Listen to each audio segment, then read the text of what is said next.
Can we give it up for Devin?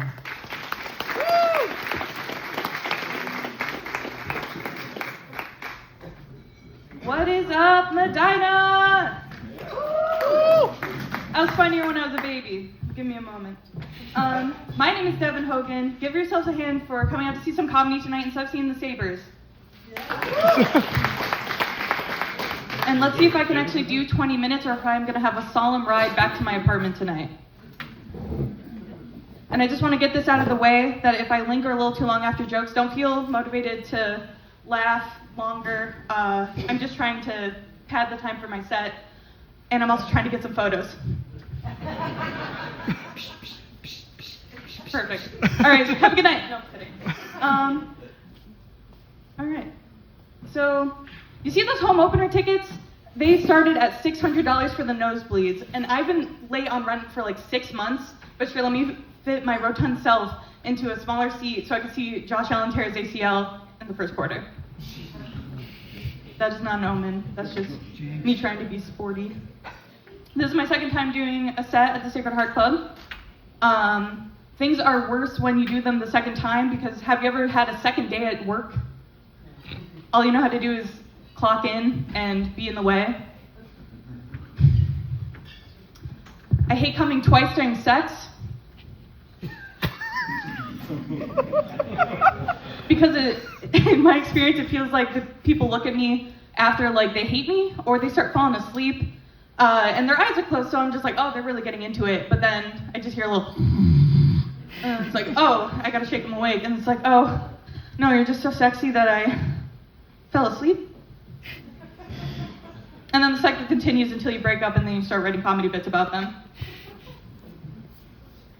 So I've always struggled with my weight, but one of my friends always goes, weight gain isn't bad, it's just different. The other day, I saw myself in the reflection of my TV as I was grabbing my Papa John's brownie for second breakfast, and I was like, huh, this is what it looks like to make a difference. This is more of a Facebook post than a joke, but I'm gonna try it anyway. I don't know what that skip was. I feel like fire alarms don't give batteries enough credit, because if a fire alarm is beeping for 5 months, I think it has more time to be a fire alarm.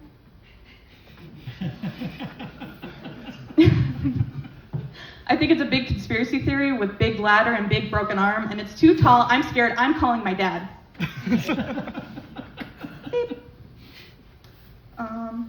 So I've had this issue since probably middle school, where it always feels like somebody's watching me.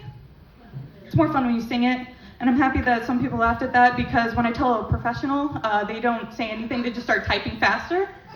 Which, if I can get on a literal soapbox for a moment, I loathe the computer note-taking by therapists these days, because I've been in a classroom where there's computers allowed, and there's a non-zero chance that I'm bearing my soul to you while you're scrolling Depop. And I'm paying money to do it.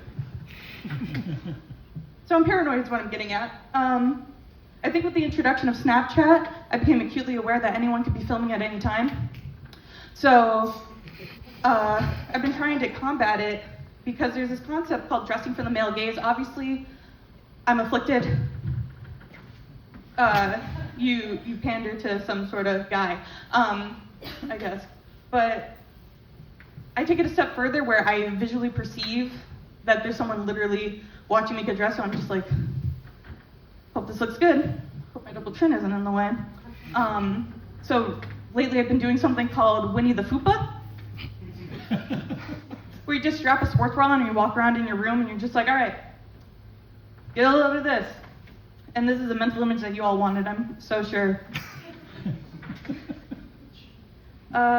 Speaking of creepy, I love to people watch. I miss being able to do so as often when I went to school here, because I would love to sit on Main Street by the window. Because did anyone else feel like a celebrity when you saw someone and you're like, oh. I'm just vapid, that's why I'm up here, because I think about things like that. But I'm thinking about omelets now, because I'm thinking about the spoon. I order the same thing at a diner no matter what, not because I particularly like it, but holding for photo. But I have this weird feeling that very well may be clinical, that if I don't order sausage and I get bacon instead, my dog's gonna die. And I don't have a dog, so I worry about the headache that that's gonna cause. I'm also a creature of habit who's probably on some spectrum of sorts, so I like to have the script memorized. I don't have this one memorized, as you can see. I'm going back to my notes. Okay, back on task, be creepy. So, I had a really great opportunity to people watch in New York City over spring break. Shout out Mom Donnie Stan. I saw someone throw their baggie of trash outside of the J train, just like, without looking to see if anyone was there or waiting to get on the train, and no one batted an eye. I saw many people feed the pigeons and realize immediately they were outbeaked. And I also saw someone do a bump off their hand and immediately follow it with a half gallon of milk.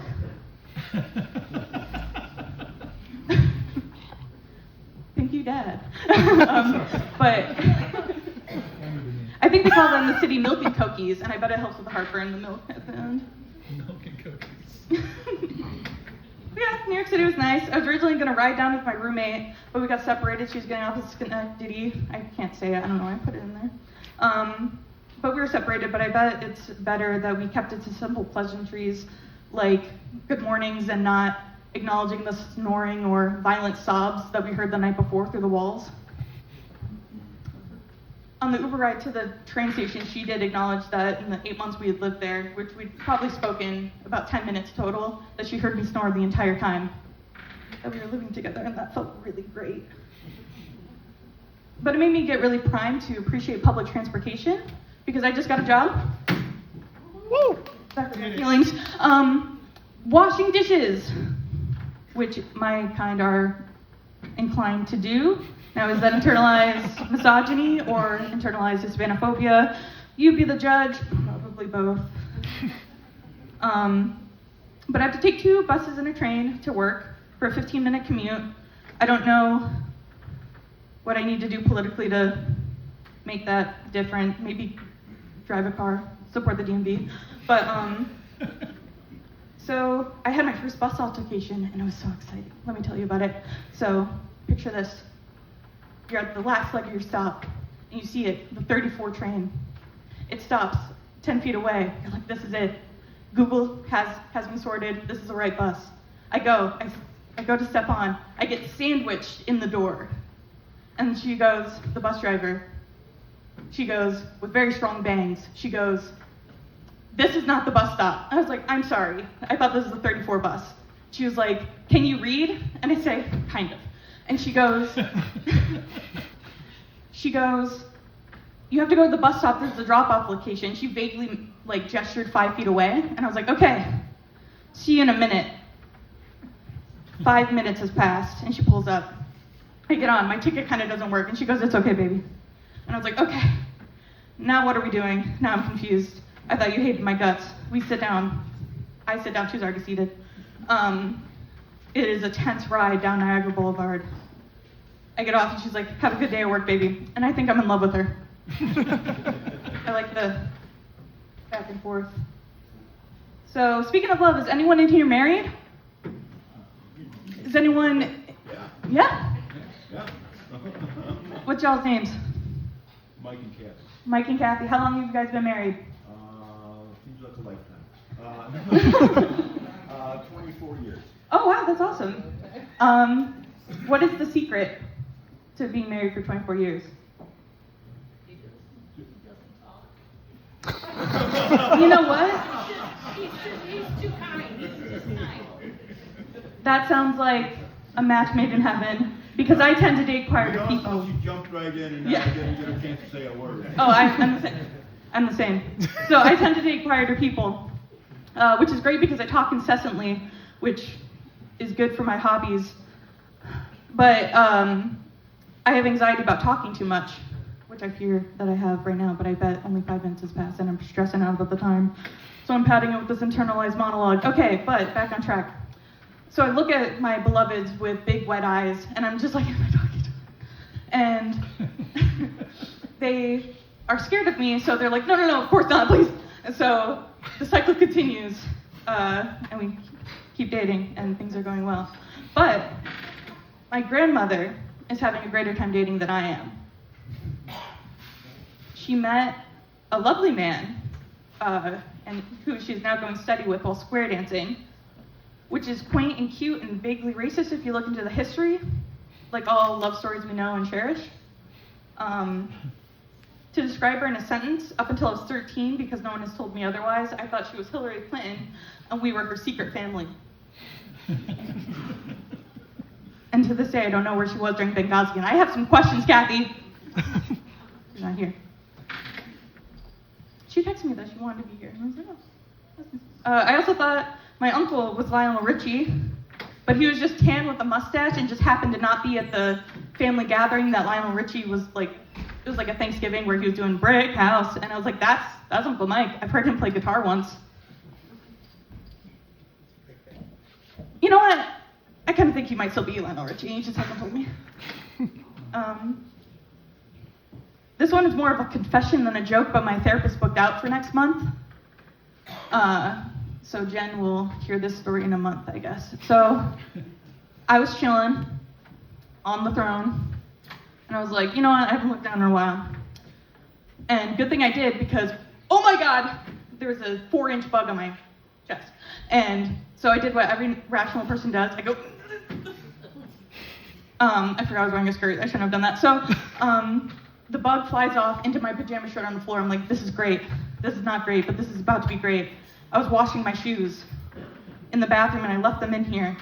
So I put them on without socks. They were still wet. It was not good. But I stomped my pajama shirt, and as I'm grinding into the linoleum, I realized what I'm grinding down is my boyfriend's NAACP shirt. Now, I was stomping with hate in my heart. At one point, I bet I even muttered, "You go back to where you came from," but I was talking about the bug, but I feel like I'm racist in some way, and I'm falling over. Steady me, stand. I've been saying some crazy stuff, and I feel a little unsettled. So maybe it's the Patron XO Cafe I had with JT before my set, but it's something I like to do. Shout out Patron XO Cafe. Something I like to do to cleanse. Is it really to this part of the set? Oh my God, I'm going so fast. I like to cleanse the station. I don't know. And just get things off our chest if need be. Repeat the mantras if you would like. This is 432 hertz, super recovery and healing frequency. There's the speaker. How did you?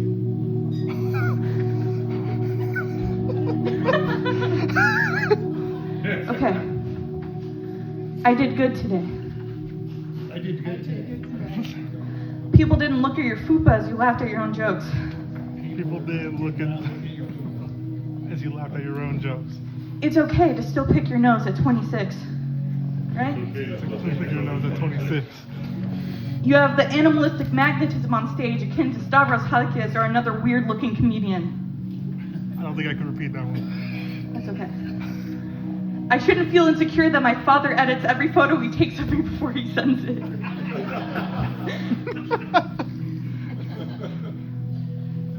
This isn't a weird bit to pad your set list. Shantae, you slay.